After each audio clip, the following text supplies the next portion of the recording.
로마서 8장입니다. 바울은 지금까지 하나님의 징의와 성화와 죄, 성화와 율법의 관계를 다루고 있습니다. 이게 8장에서는 성화와 성령 그리고 성화의 마지막 단계의 영화를 다루고 있습니다. 7장을 지나 8장으로 들어서는 사람은 죄와 율법 사이에서 심각한 갈등을 하되 고뇌의 밤을 지내 환하게 밝아오는 새 아침을 맞이하는 느낌을 맛볼 수가 있습니다. 그동안 강렬하고 공격적이고 변정적이었던 어조는 부드럽고 용기와 소망을 주는 어조로 바꾸고 있습니다. 논리에는 인간성이 있죠.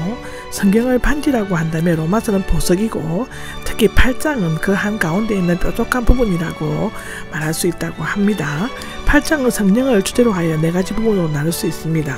첫째는 성령은 우리의 육신을 굴복시킨다고, 둘째는 성령은 우리의 양자됨을 증거하는 거고, 세 번째는 성령은 우리의 기업을 보존한다는 것입니다. 네 번째는 성령은 기도에 있어서 우리의 연약함을 도우신다는 뜻입니다. 1절에서 11절까지는 성령께서 주시는 생명과 그 생명의 법에 속한 자의 삶이 언급되고 있는 것이죠. 성령은 우리 속에 내주하시면서 성화를 위한 하나님의 능력의 근원과 영적 승리를 위한 강력한 원동력이 되는 것입니다. 이 부분에서는 인간이 구원을 받았다고 하는 것이고, 육신적인 것은 쫓겨났다고 4절과 8절에서 얘기하고, 영적인 것이 보좌를 차지한다는 것이 9절에서 11절까지입니다. 1절에서 3절까지가 인간의 구원을 받은 것을 얘기하고 있는데, 그러나 이제는 그동안 진술했던 내용을 한 차원 높이면서 반대하는 접속사로 얘기하고 있는 것이죠. 그러므로는 이제는 그동안의 진술에 대해 결론을 내리기 위한 차원 높은 내용이 전개되고 있는 것을 묘사하고 있습니다. 이 접속사는 6장 1절에서 7장 25절까지 전체를 시간적으로 논리적으로 받아들이면서 그 결론이기도 한 7장 25절을 반복하는 것인데요. 말하자면 7장 전체, 특히 7장 25절이 8장 1절에 직접 연결되고 있습니다. 바울은 거룩함의 가능성을 얘기하고 있는데, 이것은 오직 성령의 도우심으로 거듭난 사람만을 위한 것이죠. 그리스도 예수 안에 있는 사람은 6장과 7장에서 연결된 주제이며, 새로운 삶의 비결은 이 한 구절에서 찾아볼 수가 있는 것입니다. 그리스도 예수 안에 있는 사람들은 부활하신 그리스도와 인격적인 연합과 고통으로 하나가 된 자들이라고 빌립보서 2장 1절에도 기록되어져 있습니다. 요한은 이를 그리스도와의 교제라고 표현하기도 하죠. 결코 정죄함이 없습니다. 근데 이 정죄는 법적 용어이죠. 심판 그 자체가 아니라 심판에 의한 결과적으로 유죄를 딴 판결이 내려지는 것을 의미합니다. 고린도후서 3장 9절, 7장 3절에 나옵니다. 죄인인 우리가 온갖 노력을 다했음에도 불구하고 중생하지 못한 상태에서 하나님께 불순종하고 구세주를 거부한 죄에 대해서 마땅히 정죄를 받아야만 했는데요. 일단 믿어 그리스도 안에 있는 자는 그리스도의 구속적인 공의에 힘입어 비록 죄를 지을지라도 정죄함을 받지 않고 죄 용서함을 받을 수 있다는 것입니다. 이것은 그리스도를 믿고 그와 연합된 결과인 것이죠. 그들은 의롭다고 선포되었으므로 하나님의 진노하심 안에 있지 않고 그의 은혜 안에 있다고 로마서 5장 2절에는 말하고 있습니다. 영생을 소유하였다는데 그리스도는 그를 믿고 연합된 모든 사람들을 위한 안전지대인 것이죠. 그렇다고 해서 이를 빌미로 함부로 방탕한 생활을 하고 죄를 지어서 안 되지만, 순간의 실수나 과거의 잘못 때문에 고민하거나 두려워할 필요가 없다는 것입니다. 그 대신 성령의 도우심을 받아 죄와 더불어 싸워 이기려고 노력해야 된다는 것이죠. 그리스도 예수 안에서 생명을 주시는 성령의 법이 나옵니다. 그리스도 예수 안에 있어서 우리에게 생명을 주고 죄에게 이길 힘을 주시는 성령으로 말미암아 행사되는 법칙이나 원리 또는 권능을 말하는 것이죠. 그리스도 예수 안에서는 생명을 주시는 성령의 법을 수식하며 그 원천과 근거가 됨을 나타냅니다. 여기 성령은 7장에서는 율법, 계명, 법, 죽음이라는 단어가 많이 사용되고 있죠. 8장에서는 성령 또는 영, 즉 헬라어로는 영이나 독일어와는 달리 소문자로 되어 있어서 성령인지 사람의 영인지 구별하기가 어렵습니다. 그러나 자주 여기서 나타납니다. 21번 나옵니다.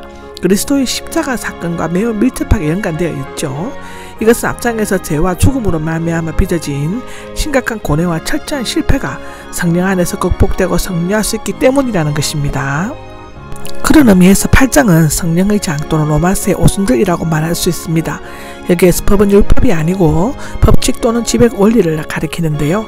성령은 법, 즉 지배 원리를 지시하는 하나님의 영이며 그 본질은 생명인데, 이 생명은 예수님의 생명에서 시작하여 생명을 일으키고 나누어 주는 것을 의미합니다. 그리스도는 생명이 주시어 생명을 주시는 분으로 장래뿐만 아니라 현재의 삶 가운데도 생명을 주시는 영으로 오셨다고 고린도전서 15장 45절에는 기록되어져 있습니다. 죄와 죽음의 법은 죄와 그 결과로 초래되는 죽음의 원리인데요. 생명의 성령의 법이라고 하고 죽음은 죄의 법이라고 하지 않은 것은 성령은 그 자체가 성령이지만 죽음은 죄의 결과이기 때문인 것이죠. 해방시켜 주었기 때문이라가 나옵니다. 부정과거형으로서 이미 단번에 해방된 것을 나타내는 것이죠. 구약시대의 제사장은 같은 제사를 자주 드렸습니다. 예수님은 십자가 위에서 단 한 번의 영원한 제사를 드림으로써 누구든지 믿는 자는 영원히 죄에서 해방될 수 있게 하셨습니다. 죄와 죽음의 법은 나를 포로로 만들었지만 성령의 법은 나를 자유롭게 해준 것이죠. 율법이 육신 때문에 연약해서 살 수 없었던 것들이 나옵니다. 율법은 그 자체는 선하고 옳고 거룩하다고 하는데 인간은 생명으로 인도할 목적으로 주어졌습니다. 그러나 율법은 죄를 지적하고 책망하고 심지어 자극할 수는 있지만 죄를 제거하거나 인간을 죄로부터 해방시킬 수는 없는 것이죠.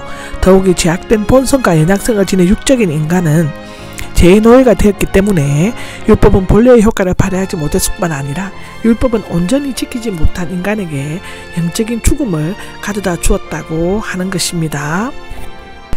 이게 하나님께서는 하셨습니다가 나오는데 율법이 할 수 없는 것을 율법을 주신 하나님은 하실 수 있으시다는 것인데 그 방법은 자기의 아들을 화목제물로 삼아 죄를 없이 하는 방법이었습니다. 하나님께서는 죄를 유죄 판결을 내리셨다는데 이 구절은 그리스도의 성육신과 인성을 나타내는 매우 중요한 말씀입니다. 죄를 없애기 위해가 나오는데 문자적으로는 죄에 관해 죄에 대해 죄 때문인다 라고 하는데 그가 죄에 대해 무엇인가 하기 위해 보내심을 받았음을 나타내는 것이죠. 이 의구는 구약에 자주 나타납니다. 레위기에서만 50번 나옵니다. 속죄제 또는 속죄제물을 가리키고 있습니다. 레위기 4장에 그렇게 되어 있습니다. 물론 헬라어 원문에는 없지만 속죄제물로서 as a offering for sin 또는 속죄제물이 되기 위해 to be a sin offering으로 번역하기도 합니다. 죄 있는 육신의 모습을 지닌으로 나오는데 문자적으로는 죄의 육신 형상으로 이것은 그리스도 신성과 무죄성을 부정하거나 또는 우리와 똑같은 죄를 짓는다는 의미는 아닌 것이죠. 그리스도께서 성육신하신 것은 그리스도 신성과 인성의 동시성입니다. 참 하나님이시며 참 인간의 것이죠. 그것을 나타낼 뿐만 아니라 완전히 인간이 되신 것과 인간으로 죄를 짓지 않으신 것과의 긴장 관계를 나타내고 있습니다. 예수님은 제약된 몸으로 보내심을 받은 것이 아니라 제약된 몸처럼 보이는 모습으로 보내심을 받으신 것입니다. 이것을 잘 아셔야 합니다. 육신의 모습을 지니는 죄인으로 번역되고 있는데 십자가 위에 달리신 예수님의 몸은 단순히 육신이 아니라 죄인을 대표하는 인간이셨기 때문이죠. 여기 유죄 판결을 내리셨습니다가 나오는데 죄가 있다고 법정은 선언을 하였다는 뜻이며 부정과거형으로 단 한 번 하심으로 영원히 행동하신 것을 나타냅니다. 하나님께서는 그리스도를 십자가에 못 박게 하심으로써 모든 인류의 죄를 대신 지신 것에 대해 유죄 판결을 내리시고 대신 처벌을 하셨습니다. 이로 말미암아 우리의 모든 죄는 다 없어지고 완전히 해결되었으며 더 이상 정죄를 받지 않는다는 것입니다. 아멘. 4절에서 8절까지는 건강한 그리스도인 속에서 육신에 속한 것이 쫓겨나게 된다는 것입니다. 우리의 성령의 지시를 따라 행해야지 인간의 충동이나 육신적인 욕구를 따라서는 안 된다는 것이죠. 여기 4절을 보면 이것은 육신을 따라 하기 위함입니다 라고 나오는데 3절의 목적을 언급하고 있는 것입니다. 그리스도의 육신이 죽으신 것은 믿음에 의한 우리의 육신이 죽은 것을 의미하기 때문에 그리스도 안에 있는 자는 육신을 쫓지 않고 우리 가운데 머물고 계시는 성령을 쫓아 행동하는 것입니다. 그렇게 행함으로써 육신으로는 이룰 수 없는 율법의 모든 의로운 욕구가 이루어지게 되는데 바로 이것이 하나님께서 독생자 우리에게 보내신 목적인 것이죠. 육신을 따라 살지 않고 여기에서 육신은 정죄받는 육신이며 육신을 따라 사는 것은 육신대로 사는 것이며 육신의 원리를 따르고 육신에 만족시키려는 목적을 가지고 사는 것을 의미합니다. 성령을 따라 살아가는 우리 안에는 믿는 자는 날마다 연약한 육신 때문에 끊임없는 고뇌와 갈등 가운데 살아갑니다. 육신을 쫓아하고 성령의 뜻을 쫓아 살아가야 하는 것이죠. 율법의 요구인데 이 요구는 규정, 의로운 행동, 심판 등의 뜻을 가지고 있지만 여기에서는 율법의 의로운 즉 정당한 도구를 나타내고 있는 것입니다. 율법은 여전히 구원의 수단으로서가 아니라 하나님에 대한 사랑에 순종하게 되는 도덕적, 윤리적 지침을 역할을 하는 것입니다. 율법의 의로운 요구가 이루어지려면 제약된 본성이 마음대로 하도록 내버려두지 않고 성령께서 지시하시고 능력 주시는 사역에 순종하고 따라야만 하는 것이죠.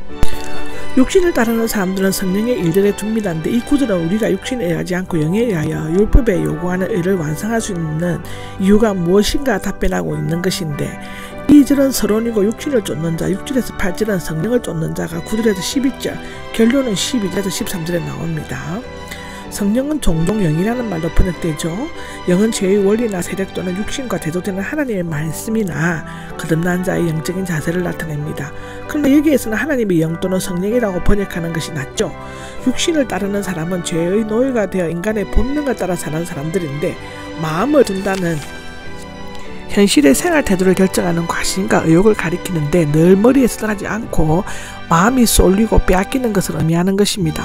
육신의 일들에 마음을 두는 것은 인간적인 일이나 물질적 욕망의 마음을 빼앗기는 것이며, 성령의 일들에 두는 것은 성령께서 기뻐하는 것을 언제나 염두에 두고 하나님의 뜻을 구하는 하나님의 일에 마음을 쏟는 것을 나타내는 것이죠. 육신의 평안입니다 라는 것이 나옵니다. 육신과 성령에 같게 마음을 두는 사람의 차이는 죽음과 생명과 평안이나, 죽음은 육적 영적인 죽음을 말하는 것이고 하나님으로부터 떨어져 혼란과 어두움, 절망, 불안에 쌓인 것을 말합니다. 여기 생명은 죽음의 반대죠. 영원한 부활의 생명을 의미하는 것입니다. 여기 평안은 분열이 없는 통일과 조화를 가리키며, 하나님과 합평한 자의 마음은 그리스도 안에서 기쁨과 생명으로 충만하여 스스로 영혼의 평안을 얻게 되고 이웃과의 평안을 유지하게 되는 것이죠. 여기 7절과 8절은 육신의 마음을 두는 것이 왜 죽음이 되는가라는 것에 대해서 설명하고 있는 것입니다. 첫째로는 그것은 하나님을 대적하는 것이다 라고 7절에 나와 있는데, 하나님을 대적하는 것은 하나님과 적대관계가 있는 것 이상으로 거룩하시고 의로우신 하나님의 본질에 대한 모순은혜로 대립하고 하나님께서 예배하신 구원을 거부하는 것을 말하고 있는 것이죠. 그것은 하나님의 법에 복종하지 않을 뿐만 아니라 복종할 수 없기 때문이다라고 말하는데, 하나님의 의로운 법에 순종치 않고 의도적으로 거부한다는 것인데, 인간은 하나님의 법에 대해 전적으로 불가능하고 부패하기 때문에 아무리 노력해도 순종하거나 지킬 수가 없다는 것입니다. 그것은 하나님을 기쁘시게 할 수 없다라고 8절에 나옵니다. 육신 안에 있는 사람들은 앞에 육신을 따르는 사람들보다 강조적인 표현인 것이죠. 죄의 지배의 원리 아래에서 인간의 본능에 묻혀 육정의 포로가 되어 제멋대로 사는 자를 가리키는 것인데, 이런 자들은 영적인 생명과 능력이 없는 텅 빈 삶을 살아가며 결코 하나님을 기쁘시게 해드릴 수가 없다는 것입니다. 육신에 복종하는 자는 믿는다고 해도 구원받지 못한 자들과 같이 행동한다는 것입니다. 고린도전서 3장 3절에 기록되어져 있죠.